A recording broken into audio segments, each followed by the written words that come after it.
오늘은 가정의 달 가운데서 물론 우리 강정목 집사님 기도해 주신 대로 학교 쪽으로 보면은 스승의 날입니다. 선생님이라고 하는 것은 우리나라 개념에서는 분사부 일체라. 그래서 임금님이나 부모님이나 선생님은 똑같은 존경의 대상으로 가르쳐 왔습니다. 그리고 또 오늘은 5월 셋째 주 월요일은 우리나라 정부가 정해놓은 성년의 날입니다. 정해놓고 몇 년 동안은 고등학교에서 월요일 날이면 교장 선생님들이 학생들을 교장실로 초청하고 차를 대접하면서 성년의 날의 의미를 되새겨 주었고, 또 대학에서도 그런 행사를 몇 년 동안 지속적으로 잘 했습니다. 그런데 지금은 그런 날이 있는 것도 모를 정도로 다 잃어버리고 행사도 거의 없습니다. 또 우리 교회도 마찬가지입니다. 교회도 가정의 달이다. 그래서 어린이, 그 다음에 부모님, 그리고 청소년, 그리고 부부, 그리고 가정. 한 달 동안은 어쨌든 가정과 관련이 있는 모든 가족 구성원들을 우리가 생각하면서 축복하고 기도하자고 해서 만들어 놓았습니다. 여러분들이 보시는 대로 우리 지금 교동문에도 오늘 우리가 읽었죠. 청소년 주일에는 이 교동문을 읽고 예배를 드려라. 이렇게 해놓고 있으면서도 우리나라 각 신학대학에서 예배의 모범이라는 1년 1916년, 2016년 첫째 주, 둘째 주, 셋째 주 예배를 어떻게 인도할 것인가에 대해서 나온 책들이 참 많은데 거기 청년주일에 대한 얘기는 한마디도 없어요. 도대체 뭘 하자는 건지를 잘 모르겠어요. 만들 때들은 이렇게 거창하게 대단한 것처럼 만들어 놓고 시간이 지나면서 아예 교동문도 그럼 없애버리든지 교동문 그렇게 만들어 놓고는 예배의 모범 책에는 청소년 주일이라는 것은 없습니다. 다 빼버리고 없어요.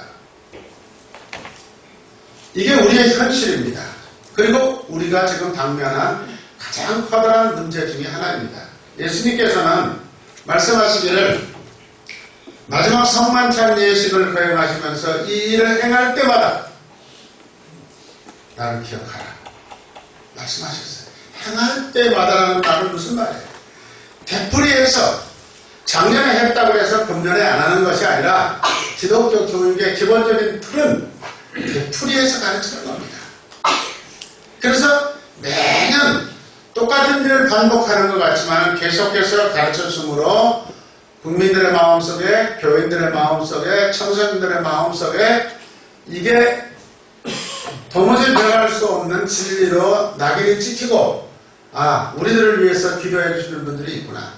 나는 이제 나이가 이만큼 먹었으니까 내 스스로 모든 것을 책임질 수 있는 나이가 되었구나 하는 것을 자꾸 일깨워주는 그런 역할을 하라는 것이 이런 주의를 결정한 이유 가운데 하나임에도 불구하고 그저 결정했을 때 한두 해 동안은 잘 지나다가 그 다음에는 시지부지 해버리는 게 우리의 현실인데, 여러분들 유태인들 보세요. 유태인들은 성경 말씀에서 예수님께서, 하나님께서 절기를 지켜라. 지금까지도 세계 각국에 흩어져 있는 모든 유태인들이 그 절기를 지키고 있습니다. 물론 요즘 젊은 청소년들은 그거 왜 합니까? 유태인들의 아이라고 해서 그거 묻지 않는 거 아니에요. 묻고 있습니다.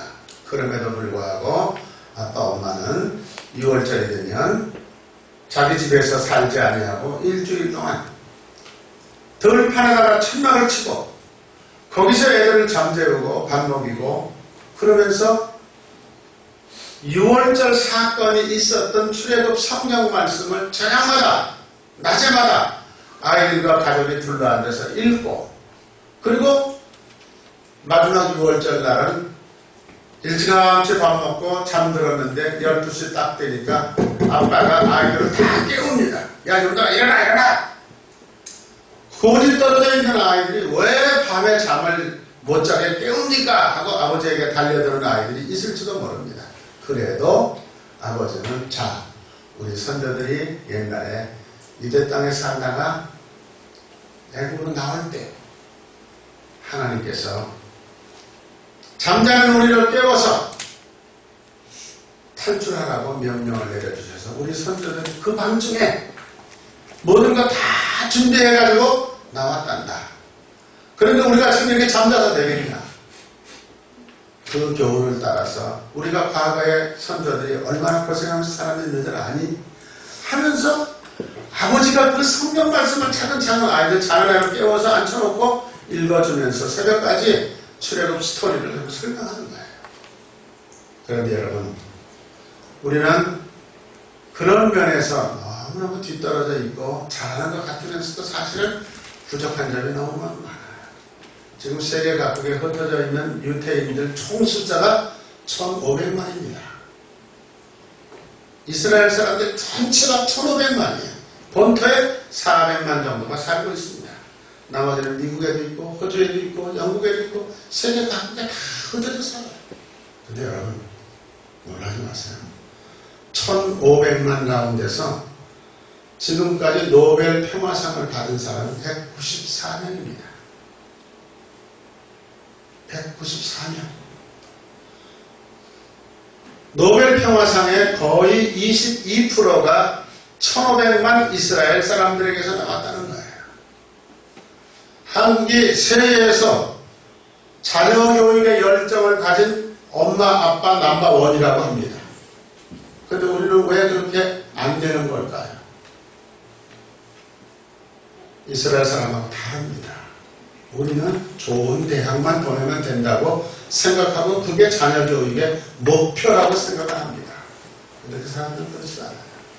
그 사람들은 선조들이 물려준 모든 유산을 그대로 간직하고 그 다음에 신앙을 함께 가지고 가야 된다고 생각을 하면서 자녀들을 그렇게 가르치고 있다는 거예요.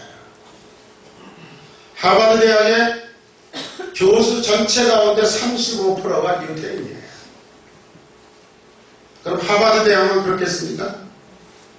미국의 아이비리그의 모든 대학의 교수들 가운데 30% 이상이 유대인들이다라고 하는 생각을 한다면 우리는 좀 생각을 바꿔야 되지 않을까 그런 생각도 하게 됩니다. 자, 오늘 성경 말씀 보면은 시편 103편 3절입니다. 주의 권능의 날에 주의 백성이 거룩한 옷을 입고 즐거이 헌신하니 새벽 이슬 같은 주의 청년들이 주께 나오는도다. 그랬습니다. 여기서 중요한 것은 기쁘고 즐거운 마음으로 거룩한 옷을 입고 헌신하는 청년들. 그 다음에 본문은 이 시편 본문은 다윗이 기록한 것입니다. 그런데 다윗은 뭐라고 얘기하고 있느냐 그러면은 주님의 권능의 날에 주님의 백성으로서 거룩한 옷을 입고 즐거운 마음으로 헌신하는 사람들이라 이런 표현을 씁니다. 여러분 주님의 권능의 날이 언제입니까? 오늘이 바로 주님의 권능의 날이에요. 이 주일이라고 하는 것은 예수 그리스도께서 죽음 가운데서 권능으로 부활하신 날입니다. 매 주일이 한마디로 말하면 권능의 날이고 축제의 날입니다. 이 권능의 날에 주님의 백성으로서 거룩한 옷을 입는다 하는 말은 나중에 설명하겠습니다만 거룩하다는 말 무슨 말씀입니까? 하나님의 말씀을 따라서 말하고 행동하고 삶이 따라가는 것, 삶을 거룩한 삶이라고 말할 수 있습니다. 그 거룩한 삶을 사는 그 거룩한 옷을 입은 사람들이 억지로 하는 게 아니라 기쁘고 즐거운 마음으로 다른 사람들을 위해서 하나님의 영광을 위해서 헌신하는 사람들. 이 사람들이 곧 누구냐? 새벽 이슬 같은 그런 청년들이다. 이런 얘기입니다. 그러면서 그 새벽 이슬 같은 청년들은 멜기세덱의 반차를 따라 세워진 예수 그리스도라 이렇게 말하고 있습니다. 그 멜기세덱이라는 말이 또 뭔가? 그것도 나중에 좀 설명드리겠습니다. 우리는 여기서 중요한 요점 4가지를 발견합니다. 아주 짧은 성경 말씀이지만, 첫째로 주의 백성으로 거룩한 옷을 입고 사는 사람들. 우리 청소년들만 바라볼 것이 아니라 나는 지금 주의 백성으로서 거룩한 옷을 입었다고 하나님 앞에 설 수 있는 사람입니다. 두 번째, 즐겁게 헌신하는 사람들. 하나님께서 우리 창신교회 여러분들을 부르시고 직분을 주시고 각자 모든 일을 맡겨주셨는데 그 일을 나는 지금 맡은 사람 같지 않게 눈 딱 감고 그냥 한 주일 한 주일 지나가고 있는 건 아닌가. 아니면 하나님께서 내게 맡기신 일을 감사합니다. 나같이 부족한 사람에게 이런 일을 맡겨주셨으니 고맙습니다. 하는 그런 마음으로 즐겁게 정말 헌신하고 있는 걸까. 그 다음에 세 번째는 아침 이슬 같은 청년. 네 번째는 멜기세덱의 반차를 따른 대제사장 같은 교인들. 그런 얘기입니다. 자, 여기서 제 첫 번째, 주의 백성으로서 거룩한 옷을 입었다. 그랬습니다. 물론 지금 예수 안 믿는 사람들 너무 많습니다. 우리보다 더 많습니다. 그 사람들은 예수가 누구인지는 모르지만은 나름대로 도덕적인 윤리와 질서를 지키면서 선한 일을 하는 사람들이 많습니다. 어려운 사람들에게 뭉텅뭉텅 돈을 갖다 주면서 쌀을 사다 주면서 연탄을 사다 주면서 격려하고 있는 사람 가운데 넌 크리스찬들이 얼마든지 있습니다. 다른 사람들에게 본보기가 되고 감동이 될 수도 있습니다. 그리고 모든 사람들이 아무개 참 대단한 사람이야. 우리 타멘트들 가운데 요즘 그게 경쟁처럼 말이에요. 가난한 사람들을 위해서 사회를 위해서 자기가 번 돈 가운데 얼마를 내놨다. 이게 아주 다투어서 뉴스거리가 되더라고요. 그래서 유재석인가 누가 그런 사람이 제일 많이 내놨다. 그 높이 평가해야 되겠죠. 그러나 중요한 것은 칭찬과 영광이 하나님께 돌아가는 게 아니라 자기 자신에게 돌아간다는 얘기입니다. 내가 이만큼 돈을 냈는데 왜 신문에서 내 이름자가 저렇게 작으냐? 따진다는 겁니다. 내가 이만큼 냈으면 신문에서 내 이름자도 크게 내줘야 되지 않느냐? 그러나 우리 그리스도인들이 헌신하고 봉사하고 결론적으로 아침 이슬과 같은 그런 칭찬을 듣는 것은 절대 다른 사람의 칭찬 듣기를 원하는 게 아닙니다. 하나님의 영광만 드러나면 됩니다. 예수 믿는 사람이 하더라. 예수 믿는 사람들이 그렇게 하더라. 이런 얘기만 통용되면 그것은 오케이. 이게 헌신하는 사람들의 모습입니다. 그래서 본문에서는 주님의 백성의 자격으로 여러분들 다 주님의 백성의 자격을 얻으신 분들입니다. 다 주님의 자격, 백성입니다. 이래봬도 주님의 백성입니다. 두 번째는 나는 이 세상에서 세상 사람들의 사랑도 많이 받았지만 그보다 더 중요한 것은 하나님의 사랑을 통째로 받은 사람입니다. 여러분 마찬가지입니다. 그 생각이 내 마음속에 느껴지지 않는다면 다시 한번 기도하시고 다시 한번 옷깃을 여미고 신앙생활 다시 시작하셔야 됩니다.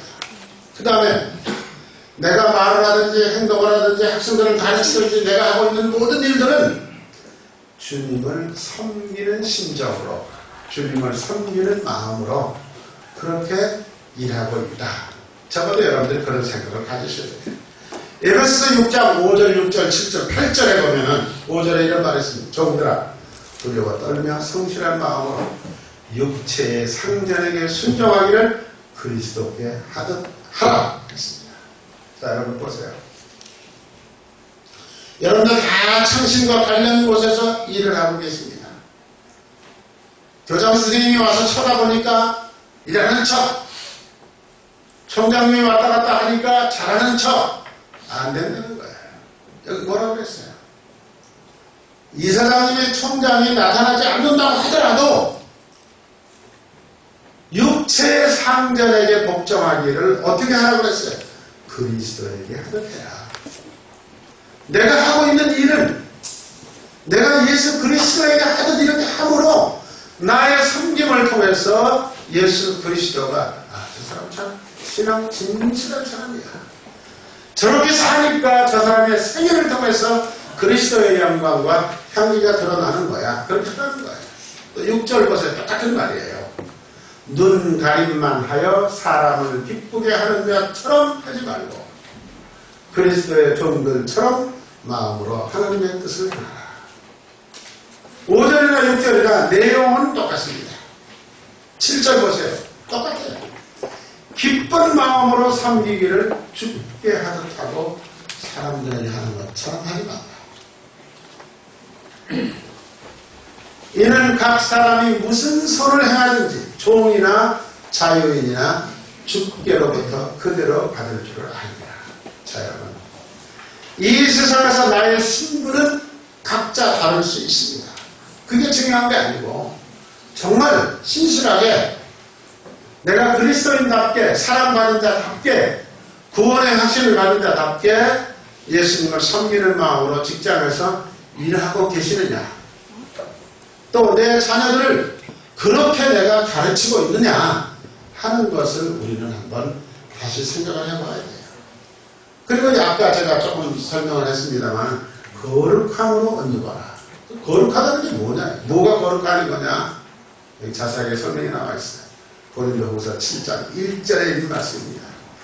그런데 사랑하는 자들아, 이 약속을 가진 우리는 하나님을 두려워하는 가운데 거룩함을 온전히 이루어 육과 영의 온갖 더러운 것에서 자신을 깨끗하게 하자. 자신을 깨끗하게, 나의 삶을 깨끗하게 하는 것은 도덕적 가지고 되는 거 아니에요. 세상의 어른들이 가르치는 윤리 가지고 되는 거 아니에요. 우리나라에서는 괜찮은데 그 윤리가 다른 나라에 가면 아무 값어치가 없는 경우도 얼마든지 많이 있어요. 단지 우리는 뭘 가지고 하느냐? 성경 말씀을 가지고. 하나님께서 성경을 통해서 나에게 뭐라고 했는지를 보면서 그 성경 말씀은 시간을 초월합니다. 공간을 초월합니다. 어디를 가서 살든지 그 성경 말씀대로 살면 깨끗하고 거룩한 삶을 살 수 있다고 가르쳐주는 것입니다. 그러니까 아이들에게 성경 말씀을 제대로 가르쳐줘야 되는 거죠. 그러니까 우리 교회학교 선생님들도 책임지셔야 되고 목사인 저도 책임져야 되고 다 그래서 성경에는 교사들이 많이 되지 말아라. 교사가 많이 되지 말아라. 책임져야 될 일이 있을 것이다 라고 하는 얘기입니다. 그리고 에스겔 36장 23절에 보면 이런 말씀이 있습니다. 여러 나라 가운데서 더럽혀진 이름, 곧 너희가 그들 가운데서 더럽힌 나의 큰 이름을 내가 거룩하게 해주겠다. 내가 그들의 눈앞에서 너희로 말미암아 나의 거룩함을 나타내리니 내가 여호와인 줄을 여러 나라 사람이 아니라 주 여호와의 말씀이다. 너희들이 이 말씀 붙들고 분명하게 살아가면 여러분들의 삶 속에서 뭔가 나타나게 된다는 거예요. 그걸 누가? 하나님께서 나타내 보이시겠다는 거죠. 하나님께서 높여주시겠다는 거죠. 하나님께서 많은 사람들 가운데 그리스도인으로서의 모습을 드러나게 해주신다는 거예요. 그래서 다른 사람들이 예수 믿는 사람은 뭔가 달라. 저 사람이 예수 믿는 사람이야. 저 사람의 말은 믿을 수 있어. 이렇게 칭찬 듣는 것이 바로 뭐냐 하면은 하나님의 거룩한 옷을 입고 사는 사람들이에요. 히브리서 12장 14절에도 비슷한 말이 있습니다. 모든 사람과 더불어 화평함과 거룩함을 따라. 이것이 없이는 아무도 주를 보지 못합니다. 여러분, 모든 사람과 더불어입니다.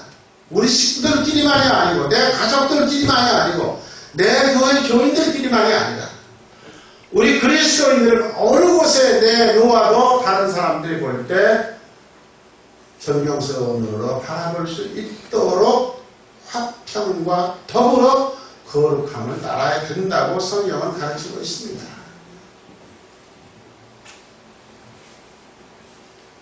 두 번째는 즐겁게 헌신하는 사람들. 헌신의 반대말이 뭘까? 제가 생각을 좀 많이 해봤어요. 얼른 생각이 잘 안 나더라고요. 그런데 글쎄 이제 요즘 젊은이들은 잘 모르겠는데 징용 간다는 말이 있어요. 일제시대에 일본 사람들이 한국 사람을 강제로 끌고 가서 탄광하다 일을 시키기도 하고 군부대 전쟁터에 포탄을 나누는 일을 시키기도 하고 일본의 미쓰비시 공장에 가서 강제로 일을 시키기도 하고 이게 징용이에요. 그렇다 그러면 징용이라고 그러는 것은 내가 하고 싶어서 하는 게 아니라 다른 사람의 강요에 의해서 되어지는 것입니다. 그런데 헌신은 뭡니까? 헌신은 아무도 말하는 사람이 없는데 내 스스로 기쁘고 감사한 마음을 가지고 그냥 찬송 부르고 노래 부르면서 일하는 거예요. 그게 헌신이에요. 저는 지금은 그렇지 않습니다만 그전에 호주에 살고 있을 때 1년에 한 2-3회 차례 어떤 해는 북한을 가기도 하고 어떤 해는 몽골을 가기도 하고 중국을 가기도 하고 꼭 서울을 거쳐서 가요. 그런데 서울에 거쳐서 가다가 서울에 거쳐서 하룻밤 자는 날이 금요일 저녁이면 제가 가는 곳이 있었어요. 여러분들 거리에 천사들이라는 사람들이 있습니다. 이거는 자기들이 붙인 이름이 아니에요. 신문사 기자들이 붙여준 이름이야. 아, 저 사람들이야말로 정말 거리의 천사들이다. 이렇게 이름을 붙여줘서 요새는 아주 거리의 천사가 되어버렸어요. 그분들의 명칭이. 근데 이 사람들이 뭐 하는 사람들이냐. 정말 아무도 해달라고 부탁하는 사람이 없는데 기쁘고 즐거운 마음으로 밤잠 안 자면서 헌신하는 사람들이에요. 이 사람들이 바로 뭐겠느냐. 헌신이라는 것을 온전하게 실행으로 보여주는 사람들. 서울에 가면요, 여기는 그런 게 잘 모르겠습니다만 여기도 아마 있을 거예요. 서울에 가면요 12시가 딱 넘으면 모든 전철이 스톱이 됩니다. 그러면 그때부터 지하철역으로 모여드는 사람들이 있어요. 그 사람들을 우리는 그냥 쉽게 노숙자들이라고 합니다.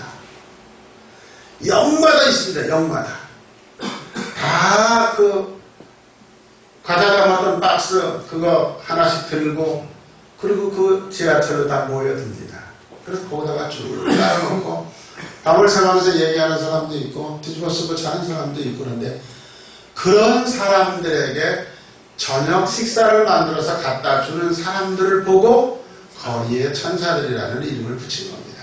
그런데 요새는 이제 그 역마다 너무 복잡하니까 그게 그리고 그 다음날 아침 되면 지저분하니까 서울시에서 정해놨어요. 서울역에 한 그룹, 종로 5가에 한 그룹, 동대문에 한 그룹 이렇게 해서 한 3-4역마다 이렇게 그룹을 지어가지고 그 사람들을 모이도록 그쪽으로 하고 서울역에는 샤워실을 많이 만들어 놓고 그냥 후리로 와서 언제든지 그 사람들은 아침 일찍이 다른 사람들 일하기 전에 와서 씻고 세수하고 닦아도 좋다. 이렇게 해서 후리로 그걸 만들어 놨어요. 그런데 각 지역마다 그 근처에 있는 교회 청년들이 모여가지고 야 우리는 종로 3가 우리가 맞자. 근데 월화수목금도 다 해야 되잖아요. 일주일에 한 번만 밥 먹을 수는 없잖아요. 그러니까 월요일 날은 어느 교회 청년들이 하고 화요일 날은 어느 교회 청년들이 하고 다 이렇게 해서 그것도 안 되면 또 뭐 사람들이 묶어가지고 하자. 이렇게 해서 제가 그 가는 프로그램을 보니까 늘 금요일 날 저녁이더라고요. 그래서 금요일 날 저녁에 가서 그 사람들하고 같이 일을 하는 그런 것을 제가 많이는 못 봤지만 금요일이 되면은 서울에서 묵는 날은 꼭 거기 같이 가서 본 적이 있어요.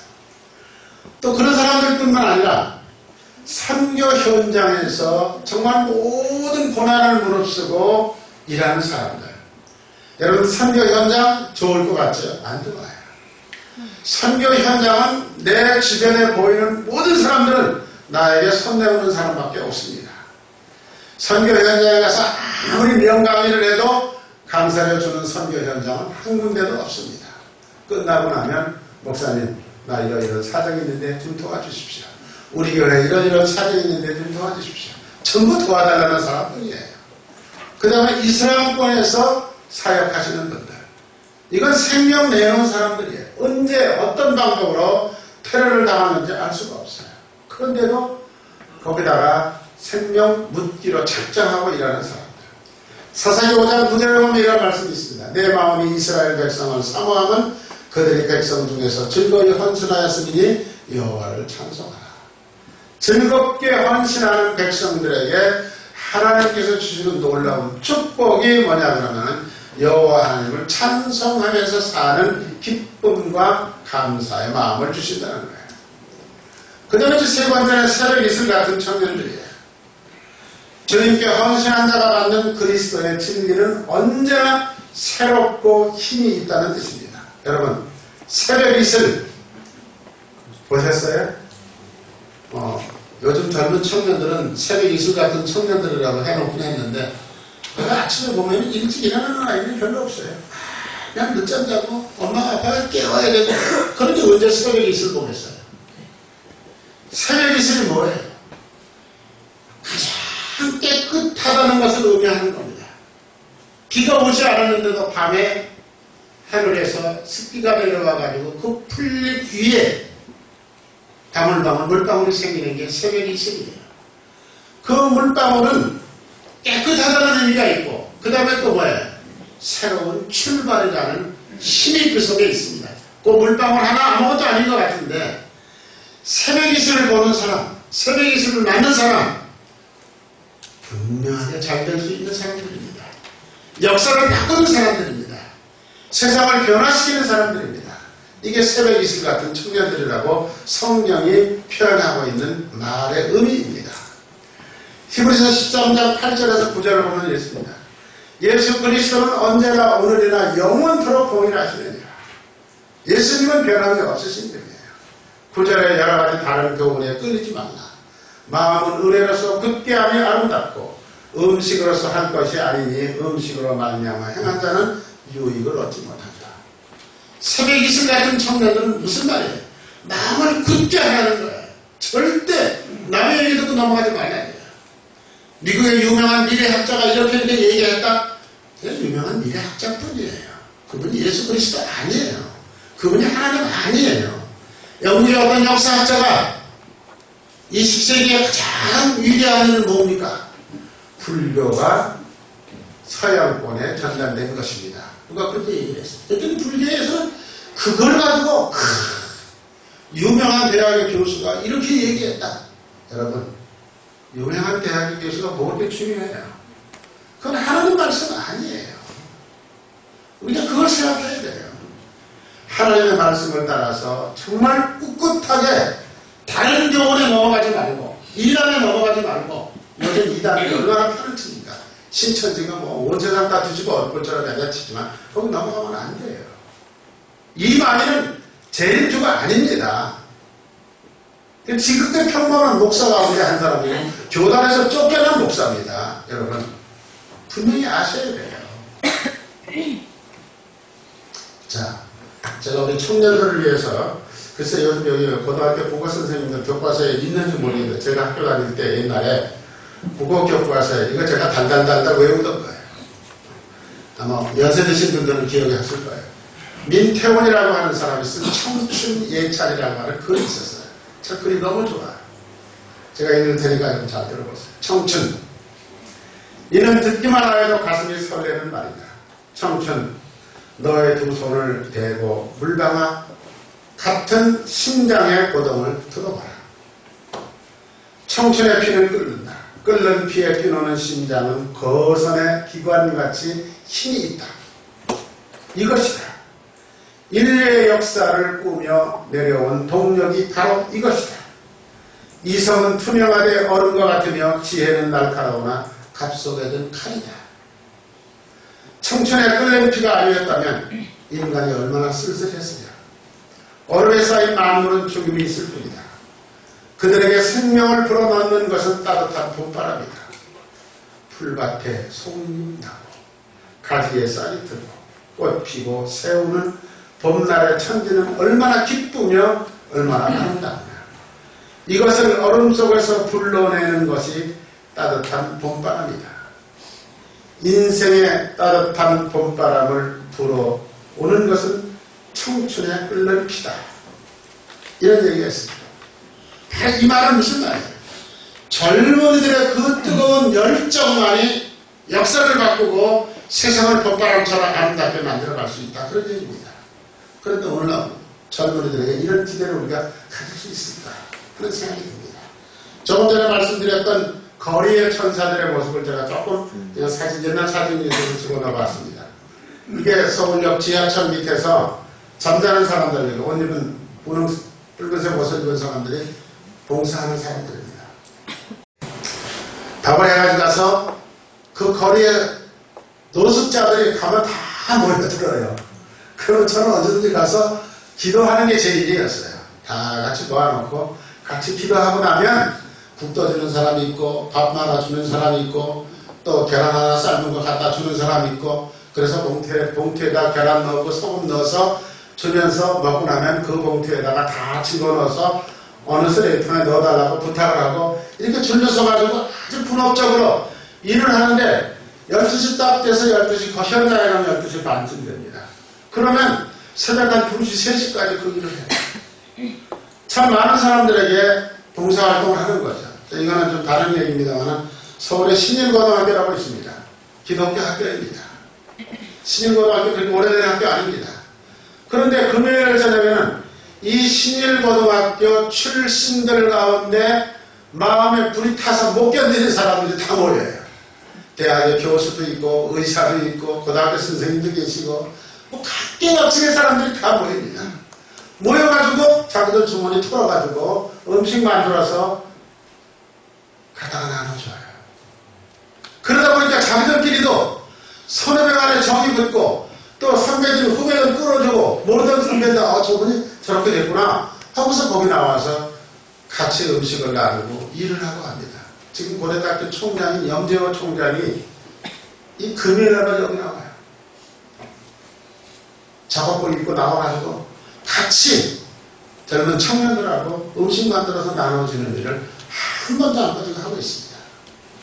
자, 예수님의 섬김과 사랑의 실천운동을 본받아서 노숙자를 찾아다니는 교회의 청년들, 신앙을 가지고 있는 사람들, 이들이 있기 때문에 우리는 그래도 저는 소망이 있다고 생각합니다. 마태복음 19장 16절에 보면 한 청년이 예수님을 찾아옵니다. 그 당시에 언어로 따지면 아주 엘리트에 속하는 사람입니다.